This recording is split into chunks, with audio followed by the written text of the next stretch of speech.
Hello, hello, guys. Welcome back to another episode of Art of the Jam. We are here. Well, I am here, I guess, and I'm here with a solo episode.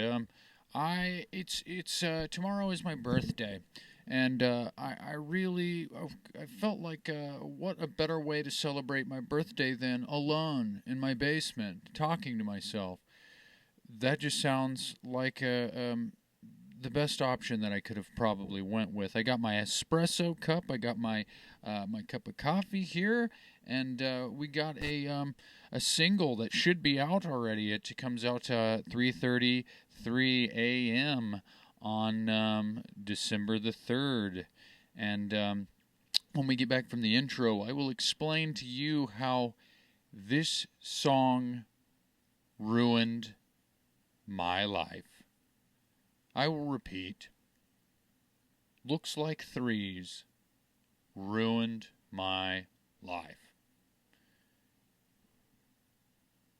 I'm going to ask you a question, and then we're going to hit the intro, and then I'll get into my explanation and lots of other fun stuff. That I have a lot of weird thoughts that I wanted to explore today, and so we'll get into that. But I have a question for you.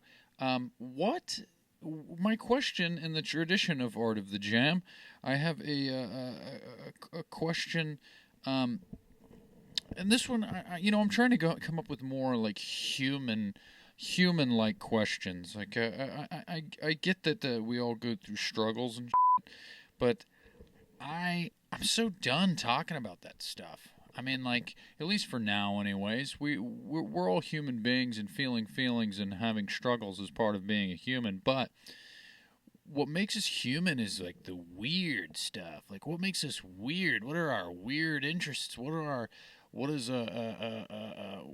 makes us like? What makes us do that? What makes us want to fucking like scream? Like, what makes us giddy? What's something that people don't understand about you, but relating to it is its own. People don't understand, but they relate to it, and because they do weird stuff. Like, it was like unexplained events, unexplainable experiences, and things like that. Like, just like weird stuff, esoteric interests. Like, what's like superstitions? Like, what's this weird stuff that we that you as an individual think you're weird for? Because odds are you might not be.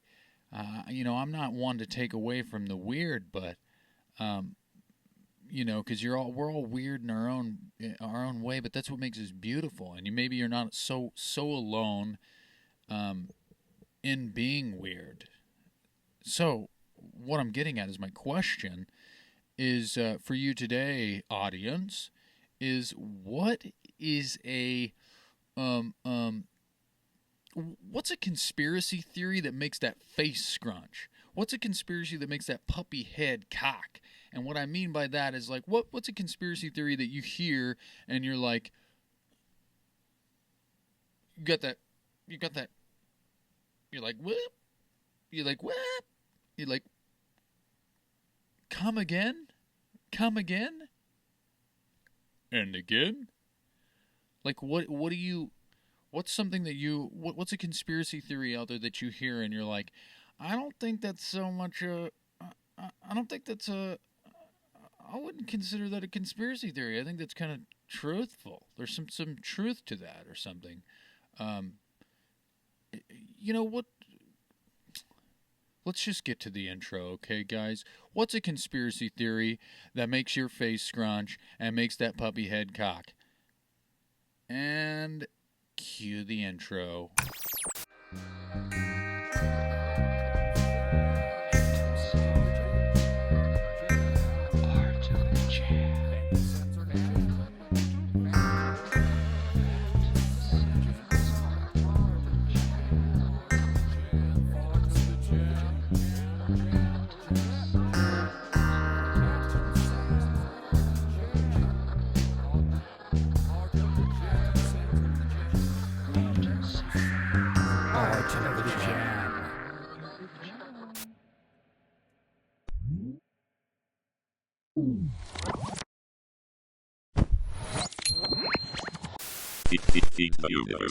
And we're back from the intro.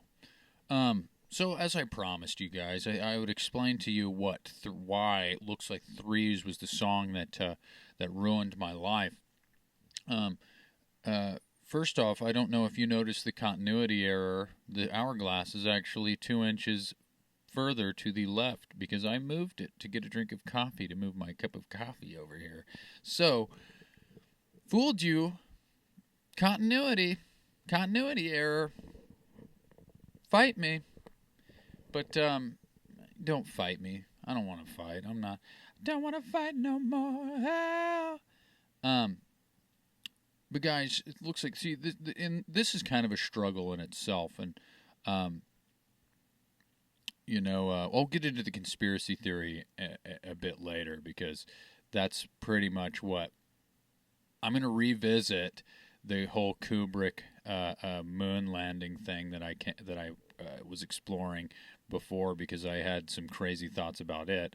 But we'll get into that. But the reason looks like Threes kind of ruined my life in a way is because I don't know who out there is familiar with like obsessive compulsive or wild superstitions, but it started out as an innocent joke, not an innocent joke, but like the whole belief in 333 and the God number and numerology and things like that, and the succession of numbers like 1, 2, 3, 4, the bad luck aspect of the number 13. It's fun to explore those thoughts, and to it's fun to entertain a superstition. You know what I mean? It's like, maybe, there's people that are like, they open their phone and it's 3:33 p.m. and they're like, oh, well, I must be on the right track, or, and they don't think anything of it. It's just fun to acknowledge that it's almost like for the sake of personal entertainment, not so much as like anything to take seriously. It's very light, but it started out that way with me, and I'm coming to find out as it started out with the clock. Like, if I seen the clock, it's like, and it's 3:33, I'm like, oh, that's awesome, that's cool. It means I'm on the right track, or something along those lines. You know what I mean?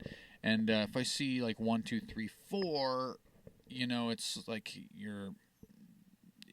honestly, it originally started out with 333 was bad luck to me, and then I realized that it's not. It's quite the opposite, really. It means that, in my opinion, it's like it's an observation upon you by the universe. The universe is saying, like, hey, dude, you're good. You're doing what you're supposed to do, or you're doing. You're on the right track. I keep saying that, but that's the best way to put it. Is you're on the right track. And I used to think it was something like about being stagnant in life, like, oh, it's just a repetition of numbers, meaning like you're kind of staggered in one spot, and 1, 2, 3, 4 was like, oh, you're progressing 1, 2, 3, 4, but it's kind of not what I believe anymore. But why it started ruining my life is because I started out innocent like that, and after a while, it kind of just escalated to the point where now, like, pretty much the next step was like me joking around, and you start reaching.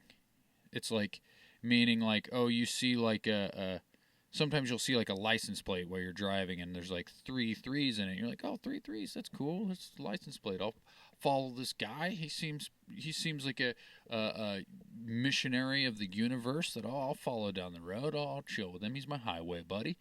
But then it's like you start seeing like other numbers, and there's no 3s, and so you start adding them. And as in digital value, you start like adding, and you're like, oh well, is this a multiple of 3? You start then I started getting into multiples of 3, and then multiples of 3 turned into addition, and you start doing this and that and that and this, and then after a while you start to reach further and further, and you almost like it's too late after a while. Like you get to a certain point and you're like, I don't know how to reel this back. It's kind of frightening in a weird way. Like and I mean that because it's like it's hard for me to put my foot on the ground. It's hard for me to get out of bed without the clock being at the digital value of the time being 9. Like my toe can't touch the ground unless the numbers of the clock add up to the number 9, which is kind of and I'm gonna be honest. I talk a lot about Nichelle and my fiance Nichelle on the show, and I haven't even told her this stuff because it's kind of like embarrassing in a way, because like it's turning into borderline obsessive compulsive disorder or some sort of anxiety or something like that. And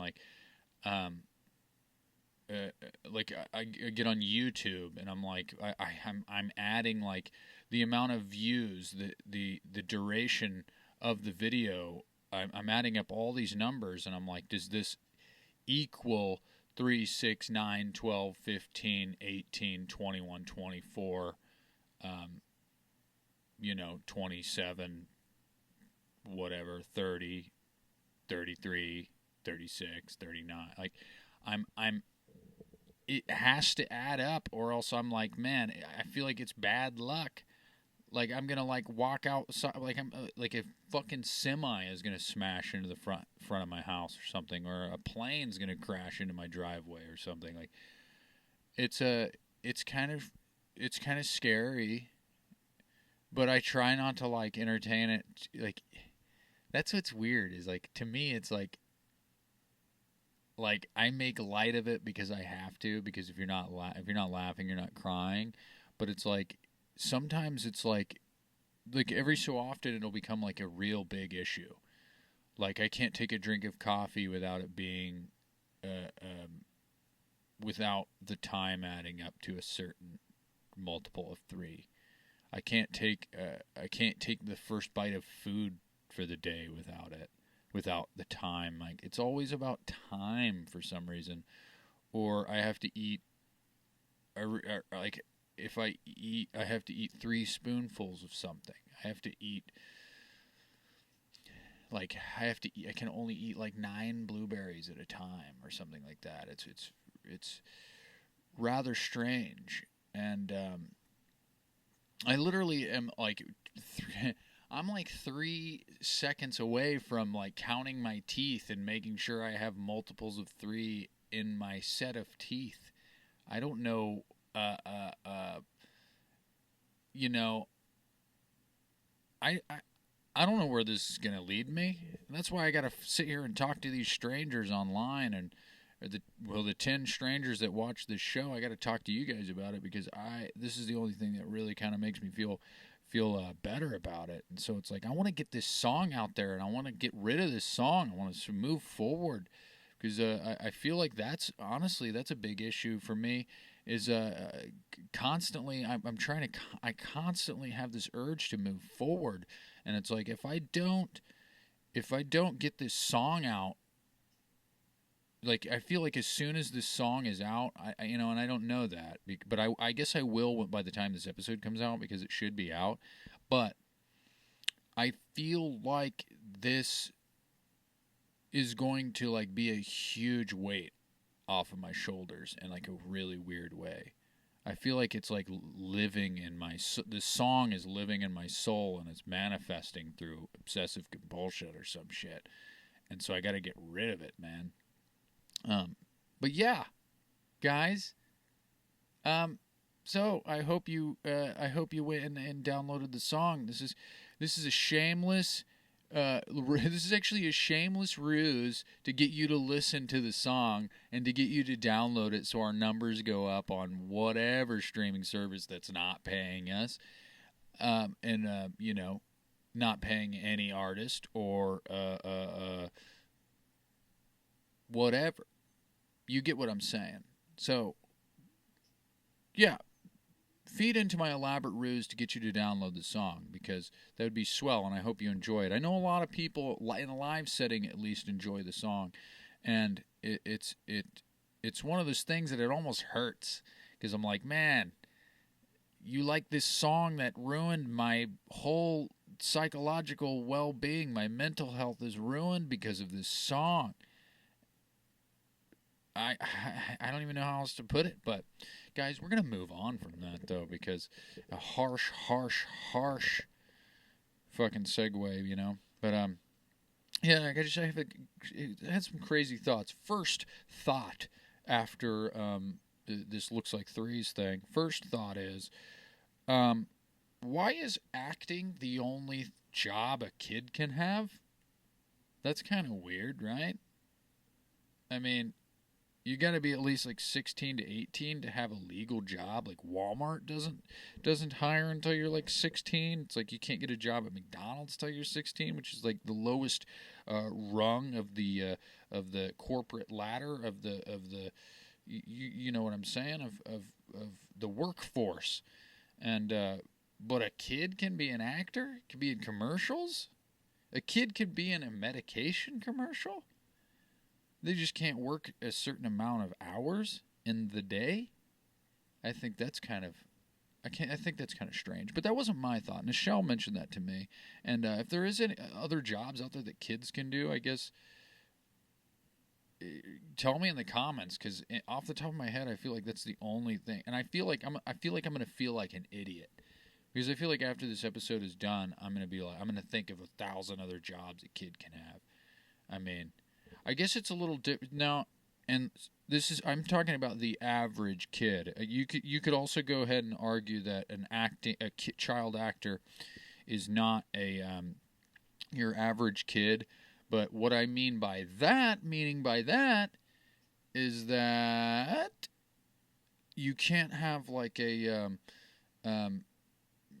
kid could be super smart and he could be in college at the age of like 11 and be like a quantum physicist or a astronomer or he could even be in like medicine or something. He could just be like a savant prodigy fucking doctor or something like that, you know. But like the average run of the mill, like you don't need like a crazy special skill. I can't say that either because acting takes a lot of fucking skill. But you get what I'm trying to say. I hope I'm not trying to belittle the skill of acting because I used to be an actor. I used to do theater. I come from a theater background, and it does take a lot of skill and ability. And so I don't want to like take away from that. I don't know I don't know the words for it. It's like, you know, a kid. An average kid, it feels like the only thing he can do as a kid is be an actor. It's kind of strange. That led me to another thought though, is you know how like people will say like jokingly it's a euphemism, but it's like a monkey could fucking do your job, right? People say that all the time. If you live in the world, I was going to say if you live in America, you've heard that before, or, but in the world, like I feel like that translates, that stands the test of time and translates across the world now. But the only thing that sucks is that when somebody says a monkey can do your job, that means you're a fucking idiot, or you are doing a job, an easy fucking job that anybody could do is roughly what it means.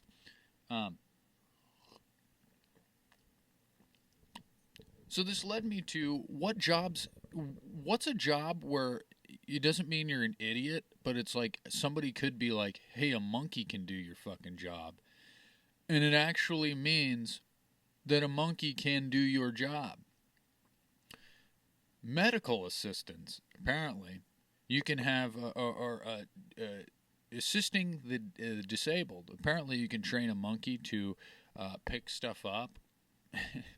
You can train a monkey to pick stuff up for a disabled guy, which, so if you're picking stuff up for a disabled guy, a monkey can do your job. Um, if you are harvesting coconuts, if you're climbing trees and you're pulling coconuts out of the tree and you're bringing them down and you're dropping them on the ground or on, well, I guess you're climbing a tree and you're grabbing up the coconuts and you're bringing them down for harvesting and to chop, chop, chop and drink that cocoa milk and eating that fucking sweet, sweet snowy slivers. I don't know. They're white and they are usually in some form of sliver on in candy bars or a coconut dessert. But my point being was or is, if you're if you're climbing trees and harvesting coconuts, a monkey can do your job. Okay, that's pretty much it. I think. I don't know what else monkeys can do really. They can do if you do sign language. No, I'm just kidding. A monkey. Some monkeys can do sign language now. Apparently, monkeys can spearfish now, which is kind of crazy. Orangutans can. They're no longer just consumers of Tang. They're just. Do you guys remember Tang? This is where you answer. It's like Blue's Clues, but anyways, that was a poor fucking bit, and I shouldn't have. I shouldn't have done that. That was a fucking crazy. I'm a fucking idiot. Anyways. They're no longer just drinking tan. They're fucking spearfishing. They're hanging off trees into rivers, and they're throwing spears into the water, or they're stabbing fish out of the water. And it's like that's wild. They're in like the Stone Age, crazy apes and stuff, man. So if you're spearfishing, a monkey can do your job. Which that one, like I said, that's not even like a derogatory statement. Of if you're a spearfisher and I tell you that a monkey can do your job and they actually can do your job, we should be scared. I think it's like, when is it going to come to like where you're like automotive mechanic? You're training a monkey to like change oil, and well, I don't want to say that a monkey can do that, but because I can't even do that. I can do that. I can do it. I can change my own oil, but I just don't want to. I'd rather a monkey do it. But anyways, so I went another hard segue because I think we're over the whole monkey bit.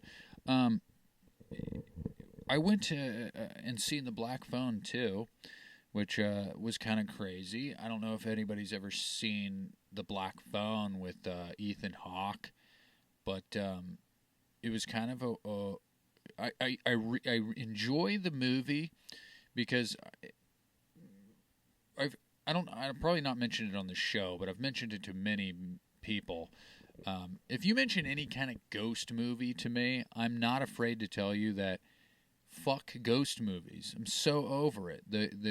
The concept of a paranormal, like a ghost movie or a demon movies, aside from Insidious and The Conjuring, me and Nichelle just finished rewatching Conjuring 1 through 4, because the last Conjuring 4, The Last Rites, just came out. But swell movies, they're good movies. They're kind of repetitive, but they're good movies and good stories, and Ed and Lorraine Warren thing is their relationship is sweet, and I enjoy that. But no, we went and seen the Black Phone too. But the Black Phone, what I love about that is it is a paranormal movie, kind of. I don't want to give anything away if you haven't seen it, but obviously it has something to do with the little girl has like and the mom has like a psychic power. I'm just giving it all away. No, the little girl has like dreams and like, but the dreams are actual like existing dreams, and the oh man, what am I trying to say here?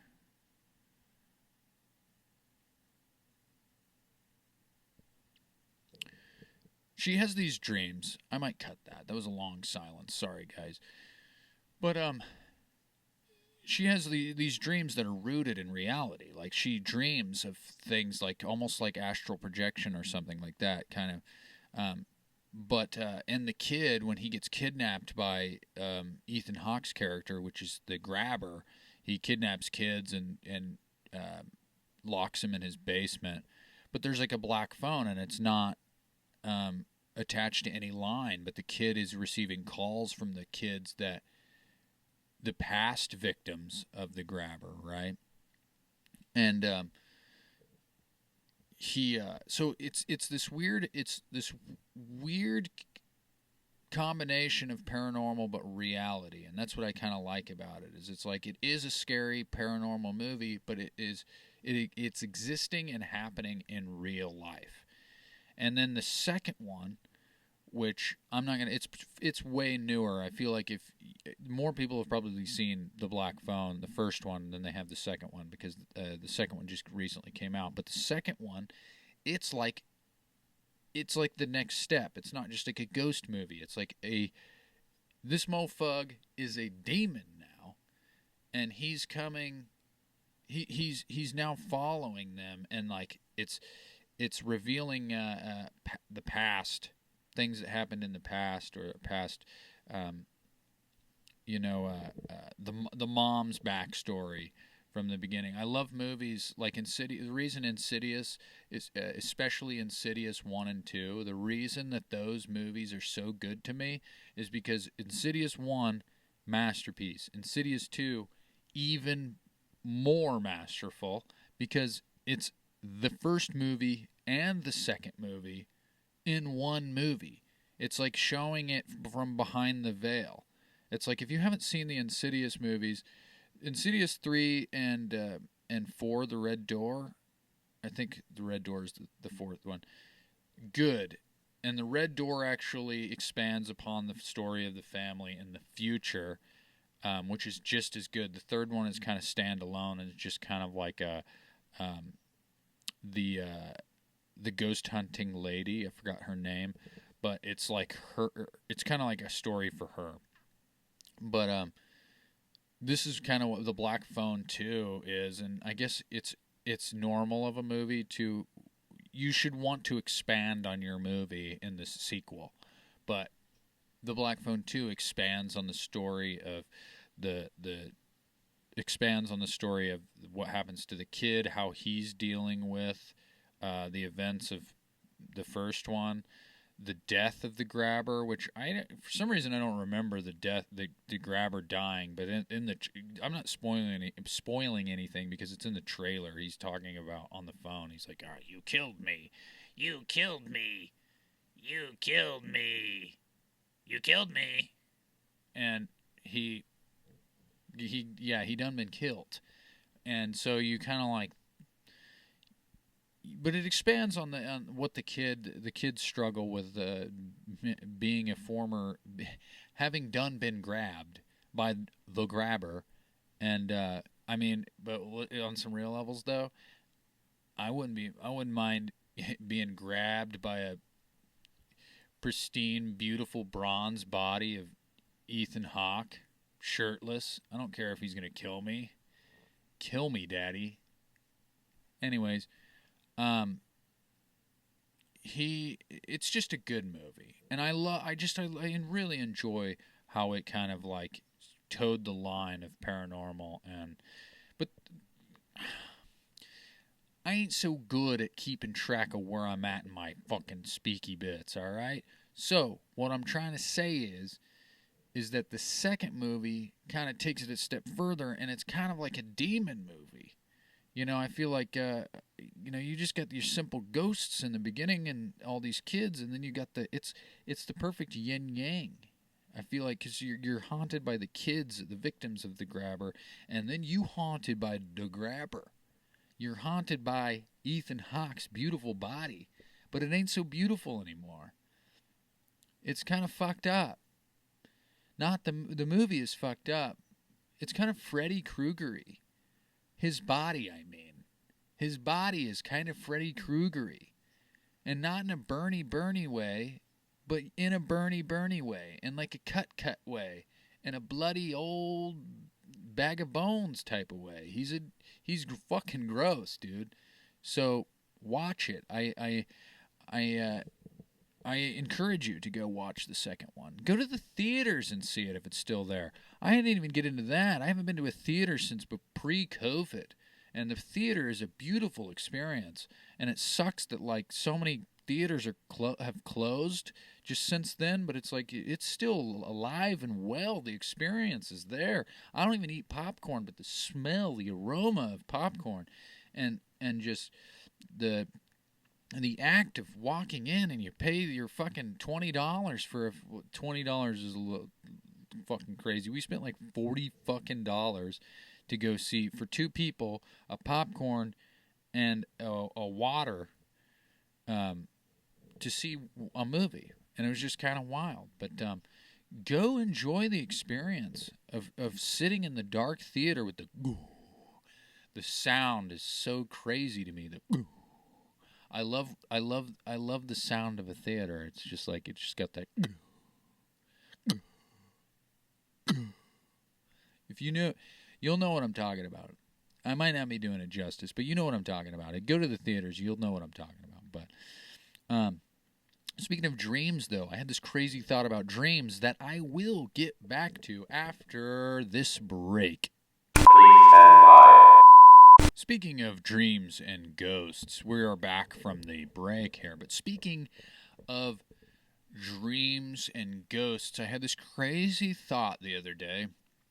And it got brought on because I mentioned in the Jordan Bauer episode that one of the most unexplainable events that I ever had was my Ouija board experience in high school.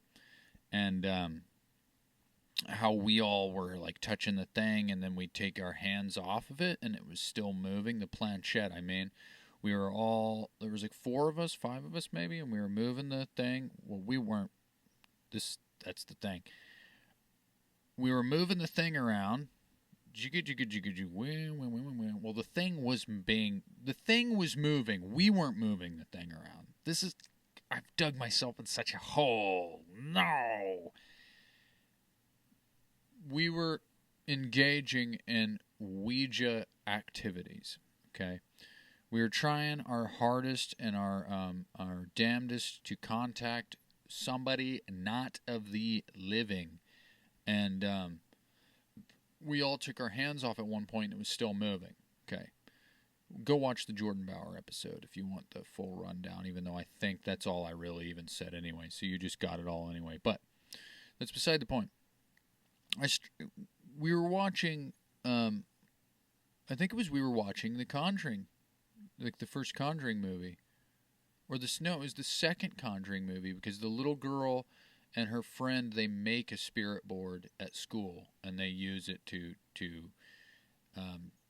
I don't think they actually necessarily use it to summon Bill Wilkins and I'm 72 years old. I don't think they actually summon Bill Wilkins, but they fuck with it, and their mom doesn't like it. She finds it under the bed, and so bad stuff. And they get that poltergeist. And we were talking about it, and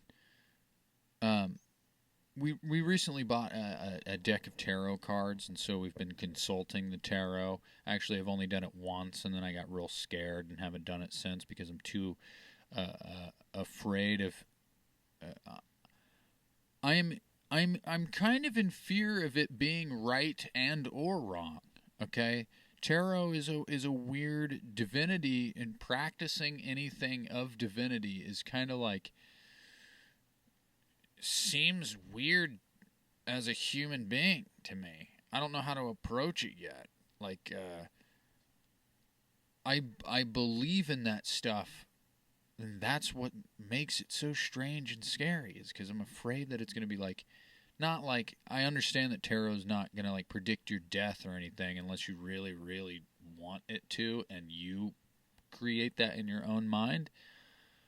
But like, I don't know. I kind of like, part of me just kind of enjoys the encouraging aspect of it. Like when it tells you, like it tells you if you're on the right path or something. But I guess you can't really like engage in that if you don't also listen to it when it tells you you're not on the right path. It's just a fickle thing for me in my head, and it's very scary, and so I haven't screwed with the tarot. But we also got a crystal ball. That's another thing. That's just like glorified meditation, in my opinion, if you do it, if you gaze correctly. But just started fucking with shit. You know what I mean? One thing that's always intrigued me is the Ouija board, or Ouija, however you pronounce it, Parker Brothers. But anyway, they're intriguing, but I don't own one, and I don't want to own one, nor am I allowed to own one if I wanted to own one, because Michelle doesn't want that shit in my house, and in our house. And if my family ever found out that I was fucking with a Ouija board, they would cast me straight to hell, if I wasn't already on the way there anyway, having used the Ouija board or in contact with hell or somebody of said location. But I've always been intrigued by them and how they work and their history and like what it is, And so I was looking up just the history of the Ouija board, and apparently it started out as this thing called table tilting, and or something of that name, something like that, table tilting or table turning or something like that. But it was like a planchette with a pencil on it too. They've used those, and it was just like a parlor trick, and it was like where they would guess where hide this guitar or something, and the planchette would tell you where it is, or something weird like that. It was just like a parlor trick. And then out of nowhere, just like in 1860, these like it became super popular amongst spiritualists in Ohio, and they were using it to contact otherworldly or things of other realms, apparently, like mostly dead people. But this plays into the thought that I had. But they started using him, and then a lady got it patented as. So it went from this thing where it was like a fun game to not a fun game to a fun game that's patented and was released by Parker Brothers, and then became part of like Satanic Panic and things like that. So it made this like little like a loop-de-loop, or like it just like they took turns. Like they were just like, oh, it's fun. It's just a fun kids game, and then now it's not. It's something serious that summons demons, and nope, it's a kids game. Nope, it summons demons. Nope, it's a kids game. Nope, it's a summon demon summoner. We're summoning demons. We're summoning that Beelzebub. We're summoning Santa. Still haven't seen that movie. That Jack Black Santa movie. Anyways, that's beside the point. But my thought was, there's the science has pretty much came out, and or scientific studies have said that there's this thing called an ideomotor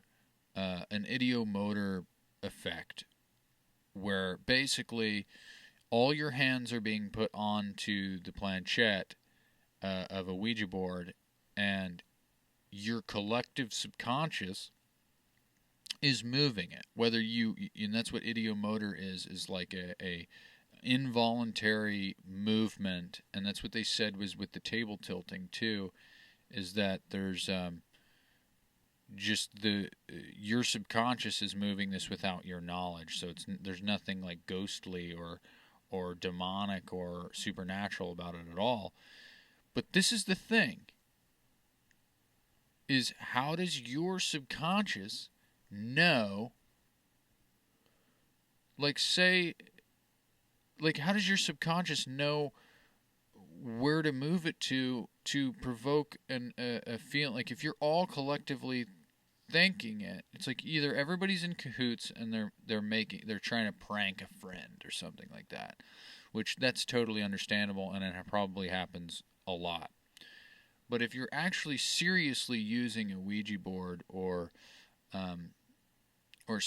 table tilting or something like that, and you're moving this around, for one, that doesn't quite add up to my story where it was still moving, because there's no way that it could have kept moving after, if you want to go that route. But this is the thing, is my thought is subconscious a place?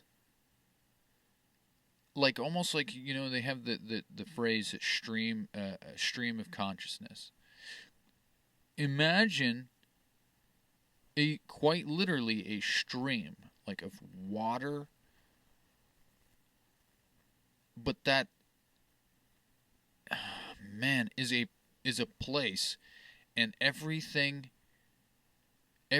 exists there. That's where dreams take place. That's where ghosts take place, because there's a lot of things that people say that ghosts are manifestations of grief or of feelings that you're having, or things that haunt you. Like they're not actually there. They're just like echoes of your past and your trauma. But also, if you build a house on a burial ground and then it haunts the house, it's like an echo of its past. I think that and sometimes you have dreams. Sometimes you have dreams of people that have passed. Sometimes you talk to people that still exist, but they're in some other form, or it's kind of crazy that maybe subconscious is a place that we pull from. Like you think about, especially from the perspective of a musician, or from the perspective of a writer or a poet or a painter. It's like there's that flow state, stream of consciousness. There's this flow state that you're able to somehow tap into, that we don't understand how, but you feel like an antenna that's picking up information, or picking up a vibe, or an idea or something. Like think about, like, if you create any sort of art, or even if you don't create some sort of art, think about it as like, especially like an athlete or something. It's like you practice to make that shot, right? But it's like, say those, like a game, say you play a game and you don't understand how you're playing so good. There's just this thing, you're just on point, you're in that flow state. You write a song, and that song, you don't understand where it came from. You're like impressed with yourself, and not in like a conceited way, but you're impressed. Like, how did I write? Like, what? Like, I'm really pleased with this song, or I'm really pleased with this painting, but I have no idea where it came from. I got lost in that process. It's like, are you visiting that place remotely? Are you, did something give that to you? You received it from some place. And it's like, you can even go as far as they say that they say that Bigfoot is an interdimensional traveling skunk ape, whatever the fuck you want to call it. But my point being with that is like, is if that's what Bigfoot does, is he just able to travel in between those two realms at will? And think about aliens, like say gravity, right? So you've seen the thing about wormholes and like people say the thing where you take a piece of paper and you fold it and then you draw a line across the fold, and then that's to demonstrate, you unfold it and that demonstrates the wormhole, like you're traveling through space, but you're skipping space, like through you're able to cover a distance, a vast you understand what a wormhole is. I don't know how to put a wormhole into any other scientific words other than worm and hole, so forgive me. But yeah, it's like a Stargate or something. But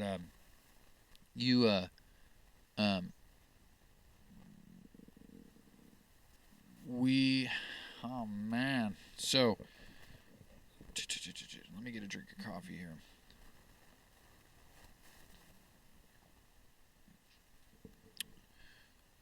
What if aliens, that's how they're, it has nothing to do with gravity propulsion. What if they're able to say, what if the size comparison to subconscious realm and conscious realm, or reality and subconscious, whatever you want to call it, what if the size comparison is different, or time moves differently there? Well, it has to, because say you imagine having a dream. It's like there's times where you can have a dream. Like I've had dreams before where I've lived like an entire life, and then you come back and you're like, what the hell? Like I've been asleep for 2 hours. Is that how aliens are traveling? It's not, has nothing to do with like the bowling ball effect of pulling you through space-time with using gravity propulsion. What if you're actually just like, zip, you're in that dream, you're driving through dreamland. Do you understand what I'm trying to get at? I hope so, because this is, it's a wild thought that I've been thinking about for like a week now, and I don't quite, this is unfolding for me live in the flesh right now, or on the screen, whatever. But I just, it's, oh man, do ghosts? This is the thing. Here's my question, because I would love to cover this again. I would love to I would love to have like a reprisal of this. I'd love to bring this concept back, but I need your help, audience. So, what are the odds that dreams, ghosts, aliens, subconscious, receiving a piece of art, creation, godliness, whatever, everything supernatural, demons? Because you got to think too, is that what a demon is? So if a ghost, if a ghost lives in subconscious realm, just like with everything else, demons would have to too. And that's why we have nightmares. That's why we have regular good boy dreams. What are the odds that this is? What are the odds that dream realm, interdimensional travel, ghosts, spirit realm is all the same? art, creation of art, what are the odds that this is all the same? Riddle me that, Batman. Okay?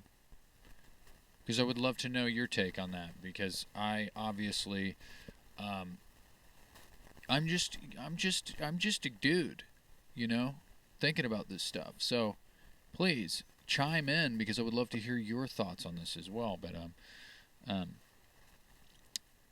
just I'm not sure.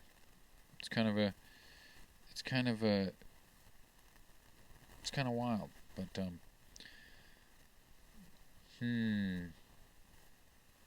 Speaking of demons, I had a little note here.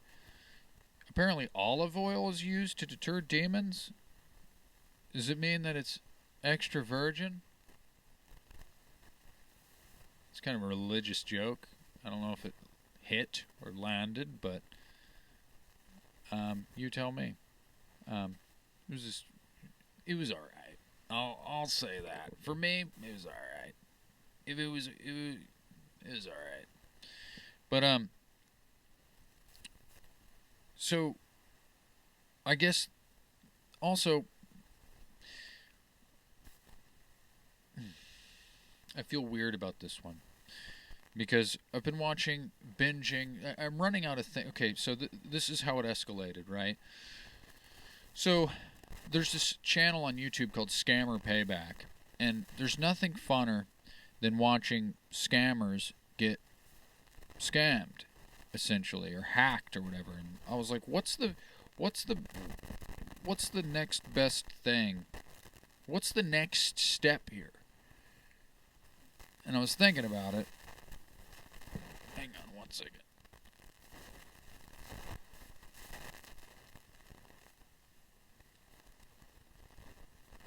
I'm trying to get rid of all the static. I don't know if you can hear that, but anyways, I'll just talk louder than the static. But I had this.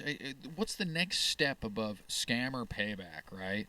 I was like, what do I want to see get fucking destroyed more than somebody that's just stealing money from old people and ruining people's lives by stealing all their money or emptying their bank accounts or whatever.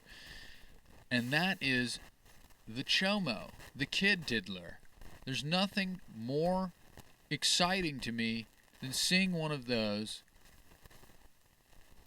go straight to fucking jail. Or go straight to fucking prison. Or get their comeuppance. Or I think I've said enough about that. They suck. They're inhuman. They don't deserve a free life for the things that they do or have done. Okay? Apparently there's this big ordeal with the game Roblox. Chris Hansen is all over that shit. And there's a lot of... apparently Roblox is just like a predator generator. It's just a predator playground. It's literally just like a lobby for, diddlers. Diddle me that, Batman. No, that was sad. That was a bad joke. But if you're not laughing, you're crying, all right? That's what I always say, okay? And I'm not laughing. I'm not making light of it. I'm just saying. It was all I said was, diddle me that, Batman. Batman, don't diddle me that. That's weird, okay? Batman, stop it. Stop it. Anyways, but there's this thing about Roblox, apparently. But this is what broke me. Is me and Nichelle were talking about this, and it's like because we recently watched the new Stranger Things, the first half of the season, and David Harbour, who plays Hop, apparently he just got into a big controversial ordeal in real life because he cheated on his wife with a younger woman or something like that. I don't know, and nor do I care. But the funny thing is I was watching so many of these Predator takedown videos. With Chris Hansen videos, that she was like, but he cheated on his. I can't view him the same way because he cheated on his wife. The character Hopper in Stranger Things used to be like the most lovable character, and you love him, and I was like, you still love him, but she was like, I can't look at him the same because he cheated on his wife or whatever. And I realized I don't give a fucking shit. Like, having watched so many Chris Hansen videos, it minimizes every other crime. Like, someone's like, oh, well, he cheated on his wife. And I'm like, yeah, but did he diddle a kid? Then I don't give a fuck. Like, did you harm anybody? Then I don't really care. Oh, well, he burglarized a home, and it's like, okay. So obviously I don't want someone's home to get burglarized or a wife to get cheated on, but like, do better. Like, you can't do better from, like, oh man, this is a thing. I don't want to dig myself into in a hole here, because I definitely, I don't want to minimize all these crimes. Like, I don't want, but in my head I'm like, well, don't cheat on your wife, but it's like, at least you didn't do that, as in the kid thing. You didn't do that, because if you did that, it's die-die time. It's castrata time. And I don't go to hell. Okay? I will say, though, if you did cheat on your wife or you robbed somebody at gunpoint, you suck inherently, but you can do better. You know? I don't believe that predators can do better, given their interests.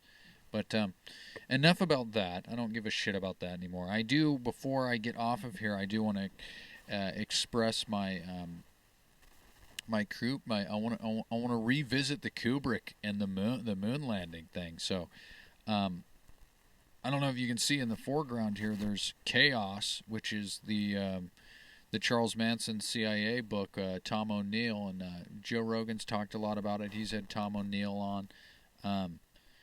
But when I first heard that story, I was enthralled by it.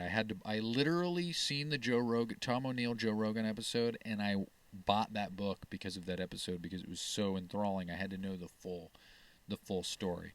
Because this guy, apparently, it started out with just like being a magazine article on the anniversary of the Charles Manson Tate LaBianca murders, and then 20 years later, he has all this evidence that Charles Manson was part of MK Ultra, which is kind of crazy. So if you don't know about this book, you need to go read it, because I feel like this book and that episode of Joe Rogan made everybody believe. Everybody that's consumed it has believes that Charles Manson was part of MK Ultra. Which, if you don't know what MK Ultra is, go look it up, because it's crazy. I'm sure you know something about MK Ultra, but that kind of ties into Stranger Things too, because Stranger Things is kind of MK Ultra-y. So my thing last time is I mentioned that Kubrick was doing. Okay, guys. Hang on one second, because this static is starting to piss me off. Alright, guys, I think it's actually my headphones. I don't know if it's actually coming through there, so if I seem crazy, that's probably why. I think there's some staticky, fuzzy bits coming through my headphones, not the microphone. So, yeah, I'm a lunatic, talking to myself. Birthday basement episode. Anyways, I was talking about Kubrick, right? How Kubrick and he was filming 2001: A Space Odyssey, and there was if you know anything about this book, or MK Ultra, you know that there's this guy. He's a very prominent character. I'm fairly certain, if my facts are incorrect, I do apologize, but there's this man named Jolly West, who was the head of MK Ultra, or he was like a prominent figure in the MK Ultra program in the CIA, and he either had affiliates meet with Charles Manson, which they were trying to start this race war, and he basically gave Charles Manson LSD in order to use it to brainwash the family and to see if he could get them to kill for him. But Jolly West, he's interwoven into all these crazy events in history, like the JFK assassination. He visited Jack Ruby after Jack Ruby had shot Lee Harvey Oswald, and he had never had any sort of like mental illness or anything like that. Jack Ruby hadn't. But then he decided, after he is met by Jolly West after he assassinates Lee Harvey Oswald, Jack Ruby goes crazy. And so it's like, did Jolly West make him go crazy, or like do some sort of MK Ultra fucking manipulation? It's just crazy stuff. And Jolly West, so this is the thing. This is why I bring him up. Is Jolly West was photographed on the set of 2001: A Space Odyssey, right? And Stanley Kubrick, he was always thought to have been the one that directed the moon landing footage. Okay, so we're going to talk within the confines of the moon landing theory of the fake moon landing theory. So I'm not saying that the moon landing is or is not fake, but I'm going from now on speaking within the confines of that theory. So, given the moon landing is fake,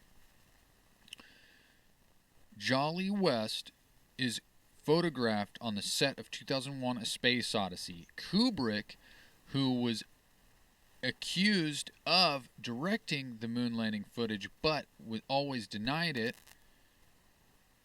my theory here is that if Jolly West convinced Charles Manson to use LSD to manipulate these girls' minds and Guy, I guess, into killing Sharon Tate and the LaBiancas and all these people, and also convinced made Jack Ruby look insane after he killed Lee Harvey Oswald for killing JFK. God. Ow. So, did he go to the set of 2001: A Space Odyssey and he convince Stanley Kubrick to direct a fake moon landing and then MK Ultra'd his ass into forgetting about it so that he could plausible deniability the fact that he actually did it? So he didn't do it, but he did direct the moon landing footage, and Jolly West fucking MK Ultra'd his ass. Okay, and this is the other thing. There was recently a guy. What solidified this for me is I watched an episode of American Alchemy the other day. It was the rare Joe Rogan interview with Jesse Michaels on. It's another podcast, and they're talking about. They briefly, as a joke, they mention. Did Buzz Aldrin and Neil Armstrong, and I forgot the other guy's name. Did they get MK Ultra'd into thinking they landed on the moon because they think they landed on the moon? But everybody else is like, well, the footage of the moon landing is us filming the footage. That's why it looks like shit. Where'd the real original footage go? Also, the fact that filming against the glass at the little Blueberry, the Earth, that was like a hoax, kind of. Apparently there's like they say that there's like wires and like the physics is all wrong with the footage of them being on the moon. Apparently like there's some like moon rock that ended up being petrified wood, and scientifically proved that moon rock doesn't exist, and some guy said he brought back 200 pounds of moon rock, and like we lost all the technology to go to the moon. There's fucking AIs that told Putin that fucking the AIs that told Putin that the all the moon landing footage and the photos were fake. That's kind of another wild thing, right? So then this is the crazy thought. So me and Nichelle were just talking about this, okay? Tried to get her to be on here to talk about it, but she wouldn't because she's scared. But the Van Allen radiation belt is why we can't get to the moon. They tried to send a chicken through it or some shit, and the chicken got incinerated. A person, it's like 120 times more radiation than a person could handle and not die. So we can't get through the Van Allen radiation belt. But apparently it's a donut shape, which I don't know if my fucking normal, I don't know if my little boy brain can fathom this, but if the radiation belt is a donut and there's one hole that we can get through, and that's through Antarctica, is the Earth flat? Am I a flat earther now? Do I believe that the moon landing is fake and the Earth is flat? I don't like that. I don't like that one bit. It's interesting. I didn't think that would be on my, I didn't know that would be part of my New Year's. Moon landing denier and flat earther. Holy shit. Well, because that's the thing, is the donut shape. There's apparently a hole in the Van Allen radiation belt that we can get through, but it's over Antarctica. Is Agartha real as well? Is the North Pole the fucking Admiral Byrd thing? Are there fucking big boy monsters under the earth? Is there fucking meat in the crust? Is there fucking big boy fucking... There's giant bugs in the earth. Mega insects. There's fucking giants and there's aliens. There's aliens apparently in the deepest part of the oceans that are just coming out of the oceans and flying around. There's giant fucking things. I'm scared. I think this is enough of this episode, though. Don't you think, guys? I think I've had enough of this conspiracy bullshit. But those are the conspiracies that make my puppy head cock and my face scrunch and my eyebrow raise and my lips go... I don't know what that means. That was kind of more like a duck face, but... more like a neck scrunch. That one meme girl, I think she has a podcast now apparently too, but everybody's got a podcast now. Everybody's got one. I got one. And it's over. So guys, without further ado, okay, I'm going to mention to you the mantra for this episode. We're going to live with cause and leave results to the great law of the universe. We're going to pass each and every day in peaceful contemplation, patient, and all the while remaining present in our lives. So, after this episode, it is a little snowy outside at the moment, but go outside, pet your wife, kiss your dog, touch some grass, make a snow angel, okay? Make a snow angel, a beautiful snow angel, and try not to burn your tootsies off, because I almost did that with the ice earlier, guys. But yeah. Do all that, and stay tuned for another episode of Art of the Jam. If you enjoyed this, please hit the like and subscribe button and help us get to 333 subscribers by the end of the year. We only have a month left. If you feel so inclined, hit the subscribe, okay? If not, tell your friends so we can get this popping up, all right? It turned into a scripted thing. I didn't mean to. I just started saying the same thing every time. So I don't know. I didn't ever write it down, so I guess it's not scripted, but it's like scripted to my memory. It's burned into my gullet. That's my stomach, not my head. I didn't know what else to say. My skullet.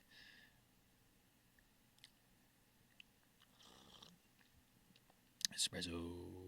Without further ado, I just brought to you guys Art of the Jam. Thank you guys. 'Cause it's alright to be a little bitty. Little hometown or a big old city. Something bell, hang out, go. Bow, bow, bow.